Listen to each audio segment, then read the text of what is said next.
Today we're looking at positive interventions and how the right support can stop a hard moment from becoming a full crisis before it ever takes over the day. Meet Marcus. He's 29, lives in supported living, loves basketball, music, and the comfort of knowing what comes next. On this afternoon, Marcus is expecting a bowling trip he has talked about all week. Then the transportation vehicle breaks down and the plan is suddenly off. At first, it doesn't look dramatic. He goes quiet, his shoulders tighten, he stops looking at staff and stares at the floor. That is the turning point. In moments like this, the stakes are not just behavior. They're trust, independence, and whether support helps or adds pressure. A rushed answer can make Marcus feel ignored. A calm, person-centered response can help him feel heard and safe enough to regroup. As we go, keep one question in mind.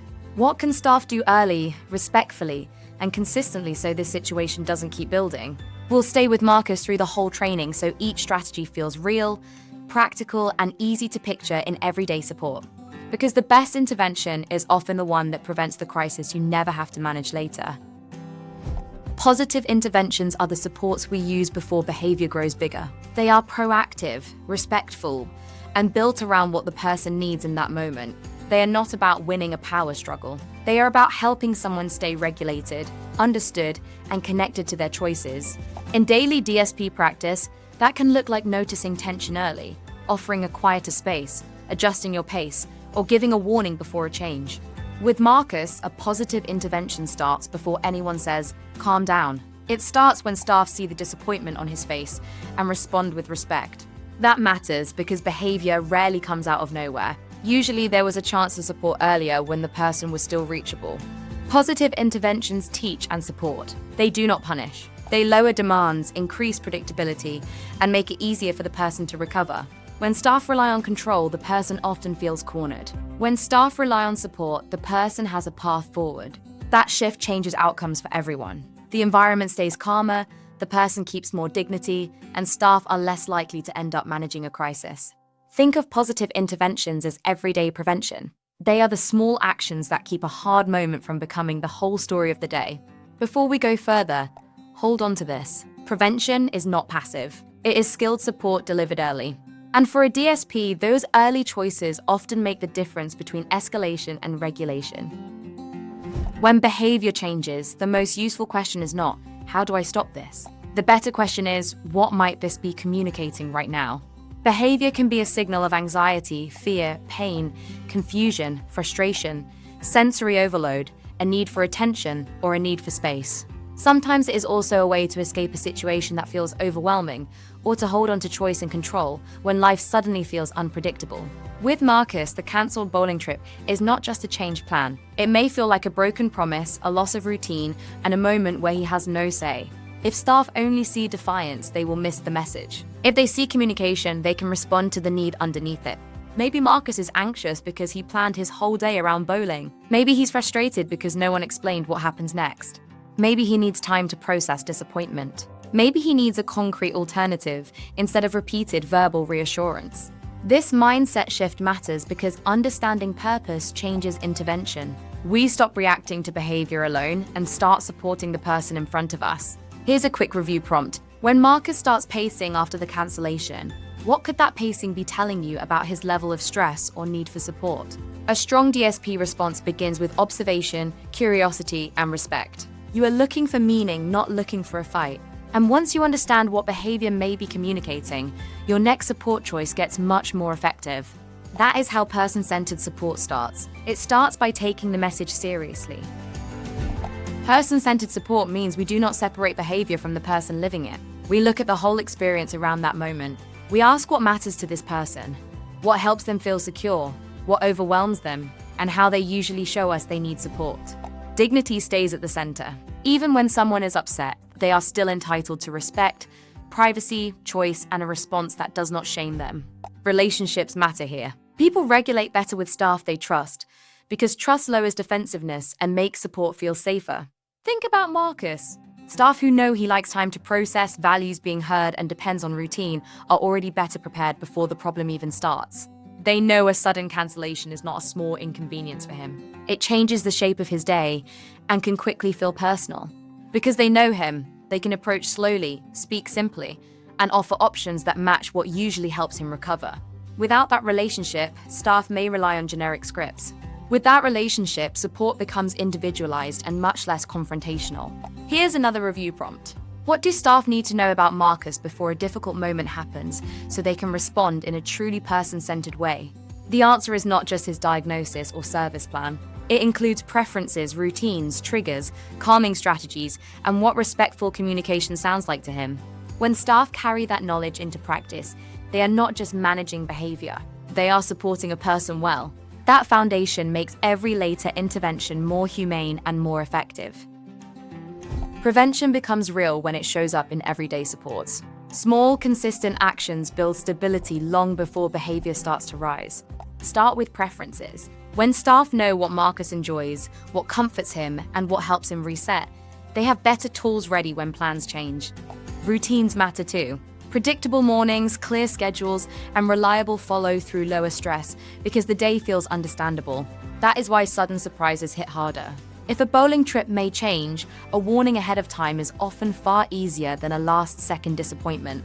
Offering choices protects dignity. Marcus may not be able to make the van work, but he can still help decide what happens next. For example, staff might say we can't bowl this afternoon, but we can choose music and shoot hoops later, or head out for coffee after dinner.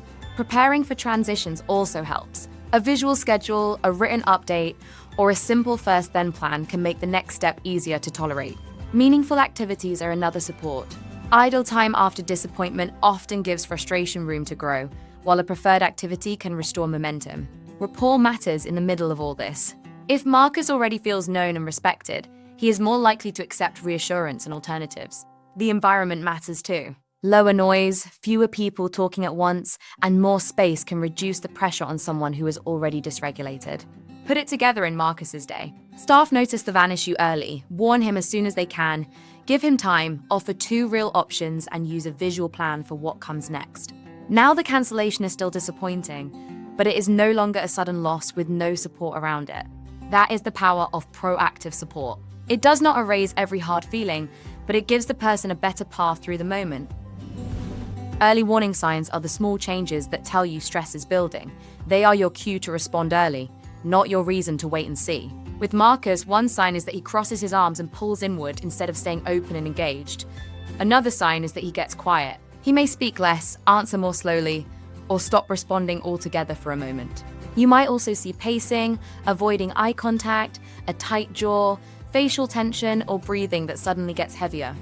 None of those signs mean staff have failed. They mean there is still time to help. That is an important distinction. Early dysregulation is not the same as a full crisis. The person is showing stress, but often remains reachable. In a full crisis, behavior may be much more intense, much less organized, and far harder to redirect. The goal is to act before the moment gets there. Picture Marcus right after the cancellation. He is pacing the room and breathing heavily, but he is not yelling, throwing objects, or fully shutting down. That is the window for support. A calm approach now may prevent a much harder recovery later. Here's a review prompt to test your observation. Which of Marcus's signs tell you he is moving into early dysregulation, and which would suggest the situation is becoming more acute? Once you notice the signs, your next job is to lower the temperature. That starts with your own nervous system, voice, and pace. Use a calm voice with fewer words. Fast talking and repeated explanations can feel like more pressure when someone is already overloaded. Give personal space. Move in too close, block a doorway, or crowd the person, and the body may read that as threat instead of support. Supportive body language helps too. Keep your posture open, your face neutral, and your movements slow enough to feel predictable. Silence can be useful. After you speak, pause. Processing time often does more than filling every second with reassurance. Validation lowers defensiveness. With Marcus, that might sound like I can see this is really disappointing, or you were looking forward to that trip. Choices also help because they restore some control. Would you like a few minutes alone, or do you want to look at another plan together? Notice what is missing there. No arguing. No power struggle. No trying to prove that Marcus should not feel the way he feels. Unhelpful responses often sound like threats, ultimatums, lectures, or that familiar line telling someone to calm down when they are already overwhelmed. Those responses usually raise intensity because they add shame, pressure, or the feeling of not being heard. Helpful responses do the opposite. They reduce demand, increase safety, and keep the door open for cooperation. Here's another review moment. If Marcus starts pacing and stops making eye contact, what would you say first and what would you avoid saying entirely? When staff stay regulated enough to offer calm, space, validation, and choice, de-escalation becomes much more likely. What happens after a hard moment matters too. Reinforcement helps people repeat what worked, especially when we notice effort, flexibility, and recovery. Specific praise is stronger than vague praise. Instead of good job, name what the person actually did well. With Marcus, that might sound like you took a minute and talked this through with me, or thanks for choosing another plan when bowling changed. Preferred activities, community choices, recognition, and natural rewards can all reinforce regulation and flexible problem solving. The goal is not dependence on staff approval. The goal is supporting more independence, more self-regulation, and more successful choices over time. Language plays a huge role here. Supportive phrasing helps the person feel understood and included in the next step. You might say, "I can see you're frustrated. Would you like a minute, or do you want to look at another option together?" Or you might say, "Let's look at what we can still do tonight," so the conversation moves toward possibility instead of getting stuck on loss. Controlling language sounds different. It tells orders, warns, or dismisses, and it often leaves the person with less dignity and less room to cooperate. Think about the difference between "you need to stop that right now" and "let's take this one step at a time." One raises pressure and one reduces it. Here's a review prompt. Which kind of praise or language would help Marcus feel more capable and respected after he handles disappointment appropriately? After the moment is over, documentation matters. Good documentation helps the team understand what happened and what support worked. Objective documentation sticks to what you saw, heard, and did. It does not guess motives or attach judgmental labels. So instead of writing manipulative or attention-seeking, describe the behavior. Marcus crossed his arms, paced for 5 minutes, avoided eye contact, and spoke in short responses. Then document the context. The transportation vehicle broke down. Staff informed Marcus that bowling was cancelled, and he showed visible signs of frustration. Next, record your response. Staff gave Marcus space, used a calm voice, validated his disappointment, and offered 2 alternative evening options. Finally, note the outcome. Marcus chose to listen to music for 10 minutes, then agreed to a walk and later discussed rescheduling bowling. That kind of note tells the story clearly. It shows triggers, early signs, interventions, and what helped. Reporting becomes especially important when there is a significant change from baseline, repeated escalation patterns, health or safety concerns, or support strategies that no longer work. Those situations may need supervisor review, team discussion, medical follow-up, or a closer look at the behavior support plan. Here's a final review prompt before we close. If Marcus has 3 similar reactions to cancelled outings in 2 weeks, what needs to be documented and who may need to be informed? Strong documentation protects the person, supports the team, and helps future interventions become more individualized and more effective. Let's return to Marcus. Staff notice the first signs, slow the pace, validate the disappointment, offer space, and help him choose what happens next. Because the support is early and person-centered, the moment settles instead of spiraling.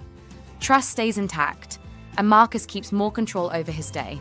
That is the better life approach in action. Observe, listen, support, document, report, observe the early signs, listen for what behavior may be communicating, support with calm, dignity, and real choices. Document what happened objectively, and report patterns or significant changes so the whole team can respond more effectively. When DSPs use positive interventions well, they are not just preventing crisis, they are strengthening safety, trust, and independence every single day. And that is the takeaway to carry forward. The best intervention is often the one that stops a crisis before it begins. Thank you for being part of Better Life Academy and for the thoughtful, person-centered support you bring to the people you serve. Every calm choice you make early can change the rest of someone's day for the better. That's how prevention becomes practice and how practice becomes better lives.